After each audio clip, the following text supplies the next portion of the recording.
গোপালগঞ্জের মানুষকে, সেই বিষয়ে আমরা জানতে চলে যাচ্ছি আমাদের সহকর্মী জুবায়ের সানির কাছে। সানি গোপালগঞ্জে আছেন। সানি, নিশ্চয়ই আপনি শুনতে পাচ্ছেন আমাকে। আপনি ঠিক টুঙ্গিপাড়ায় আছেন, দেখা যাচ্ছে আপনার পেছনে টুঙ্গিপাড়ার সাইনবোর্ড দেখা যাচ্ছে।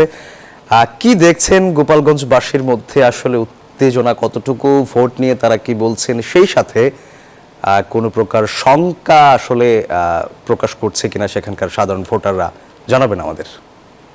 আমি এখন যে জায়গাটিতে দাঁড়িয়ে আছি এটি উপজেলা প্রাঙ্গণ টুঙ্গিপাড়ার, এবং এখান থেকে 100 গজের মধ্যেই শেখ মুজিবুর রহমানের যে মাজার রয়েছে, এবং এখানে আমি দুপুরের দিকে আসি, পরে সাধারণ মানুষের সঙ্গে কথা বলে আসলে তাদের মনোভাব বোঝার চেষ্টা করছিলাম।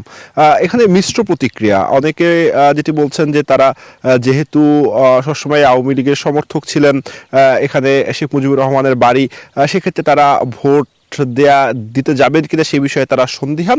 আবার অনেকে বলছেন যে আওয়ামী লীগের পতনের পরে নতুন যে বাংলাদেশের যাত্রা শুরু হয়েছে, সেই যাত্রার সঙ্গে তারা একাত্মতা জানিয়ে তারা ভোট কেন্দ্রে যাবেন। এবং আমি গতকাল থেকেই এই পুরো গোপালগঞ্জে আসলে ঘুরেছি, সেখানে সাধারণ মানুষের মধ্যে এই ধরনের মিশ্র প্রতিক্রিয়াই এখন পর্যন্ত দেখেছি।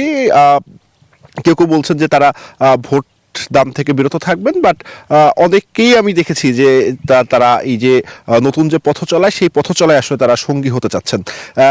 এখন যে বিষয়টি রয়েছে যে কিছু দুষ্কৃতিকারী নানা সময় এই গোপালগঞ্জে 5ই আগস্টের পরে নানা ধরনের বিভিন্ন ধরনের নাশকতা চালিয়েছে, নির্বাচনে যেন সেই ধরনের কোনো নাশকতা চালাতে না পারে সে কারণে কিন্তু যে 3টি আসন রয়েছে গোপালগঞ্জ 1, 2 এবং 3, সেখানে কিন্তু আইন শৃঙ্খলা রক্ষাকারী বাহিনী তারা কঠোর ভূমিকা রাখছে। এবং কিছুক্ষণ আগেই আমরা এখানকার এসপির সঙ্গে কথা বলছিলাম, তিনি যেটি জানিয়েছেন যে আইন শৃঙ্খলা রক্ষায় সব ধরনের ব্যবস্থা কিন্তু ইতিমধ্যেই নেওয়া হয়েছে। তো এই ছিল গোপালগঞ্জের সর্বশেষ পরিস্থিতি।